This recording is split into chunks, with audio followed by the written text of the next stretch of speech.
My name is John Hayes, and I'm part of the traditional healing program at CHIGAMIK, and I'm here to talk about my journey through recovery from smoking cigarettes and other drugs. I just want to make it clear that there's always hope for everybody. I smoked for 40 years, and if I can quit, anybody can quit, because I was up to 3-4 packs a day at one time. I started smoking when I was 6. My first time I tasted tobacco, and then 12 years old. From then on, I smoked pretty much until I was in my 50s.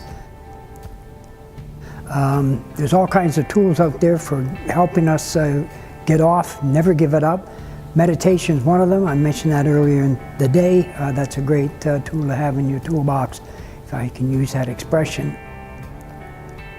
When you're dealing with an addiction, whether it's alcohol, drugs, or tobacco, every addiction can be overcome.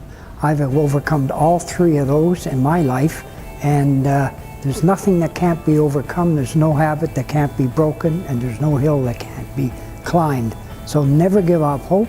Always think one day at a time, 1 minute at a time, 1 second at a time. If you have to, break it down, but don't think you can't do it. If I've done it, you can do it. Anybody can do it. You just got to put your mind to it. My suggestion for everybody out there is to attend the Quit Café at CHIGAMIK in Midland. Can't go wrong with these guys. They know what they're doing. And I sat in this morning and I was really impressed with what I've seen. So Quit Café, not quick, quit.